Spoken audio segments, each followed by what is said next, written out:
हमेशा से स्वामी विवेकानंद जी ने जिस प्रकार से भारत का मान पूरी दुनिया में बढ़ाया था, तब से युवा हमारे आदर्श है और युवा ही हमारी शक्ति है। इसीलिए इस शक्ति को सभी ने पहचाना है और हमारी सरकार की प्राथमिकता रही है कि हम छात्र और नौजवानों के इश्यू को सबसे आगे रखते हैं। माननीय मुख्यमंत्री जी ने आज इसकी घोषणा की है कि हमारे सीनियर ऑफिसर और हमारे मिनिस्टर स्कूल कॉलेजों में छात्रों से भी संवाद करेंगे कि बदलती हुई परिस्थिति में उनके क्या डिमांड्स हैं और वो क्या चाहते हैं, क्योंकि समय बदल रहा है, समय के साथ साथ चीज़ें बदलती रहती हैं। तो उसको लेके एक माननीय मुख्यमंत्री जी ने बहुत अच्छी घोषणा की है और इसको हम लोग आगे बढ़ाएंगे। और साथ ही साथ यह जो 2 दिवसीय चिंतन शिविर है, हम लोगों ने इस शिविर को इसलिए बुलाया है कि जिस प्रकार से हम लोग शिक्षा विभाग को आगे बढ़ाना चाहते हैं, इसमें चूँकि हमारे 38 जिले हैं और भिन्न भिन्न प्रकार के पदाधिकारी हैं, लेकिन जब तक सबकी सोच एक नहीं होगी और सबके द्वारा किए गए काम के लिए हम अगर समयबद्ध अपने कार्यक्रम नहीं बनाएंगे तो हम आगे नहीं बढ़ सकते। और इसीलिए ये 2 दिवसीय चिंतन शिविर है और इस शिविर के माध्यम से बहुत सारे अमृत निकलेंगे जिसके माध्यम से हम आगे बढ़ेंगे।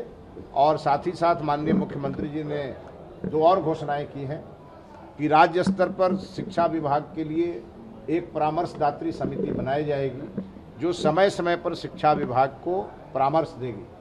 और ये भी बहुत अच्छा कदम है, इसके लिए मैं माननीय मुख्यमंत्री जी का हृदय से आभार व्यक्त करता हूँ। और नित्य नए नवाचार के माध्यम से हम आगे बढ़ेंगे।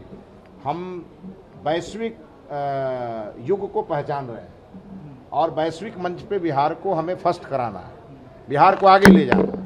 उसके लिए चाहे वो डिजिटल प्रयोग हो, चाहे AI का प्रयोग हो, चाहे हमारे टीचर की कैपेसिटी बिल्डिंग का मामला हो, चाहे हमारे छात्रों के वेलफेयर का मामला हो, हम हर चीज़ों को कम समय में और आप देखेंगे त्वरित गति से आगे ले जाएंगे। मुख्यमंत्री जी ने यह भी कहा पेपर लीक मामले में कमेटी का गठन को लेकर भी उन्होंने कमेटी का गठन और लीक मामले में बात करने का माननीय मुख्यमंत्री जी ने साफ साफ कहा कि अगर एक व्यक्ति ने भी ईमान बेचा तो ये पूरे सरकार पे धब्बा लगता है। इसीलिए उसके लिए कड़े कानून माननीय प्रधानमंत्री जी ने बनाए हैं और उस कड़े कानून को बिहार में कड़ाई से लागू किया जाएगा। कमेटी बनाने की बात, हाँ बिल्कुल, उसको इम्प्लीमेंट करने के लिए, नज़र रखने के लिए, परीक्षा सुधारों के लिए काम करने के लिए, आगे बढ़ने के लिए माननीय मुख्यमंत्री जी ने कहा है कि ये कमेटी बनाएंगे और पारदर्शी परीक्षाएं हमारी हो और पूरी तरह से जैसे अभी नीट की परीक्षा माननीय प्रधानमंत्री जी ने कराई, उस हिसाब से बिहार की भी परीक्षाओं के लिए सरकार आगे बढ़ रही है। आपके राज्य की खबरें, आपके शहर की खबरें सबसे पहले जानने के लिए देखते रहें अमर उजाला। चैनल को सब्सक्राइब जरूर कर लें और पाएं हर अपडेट।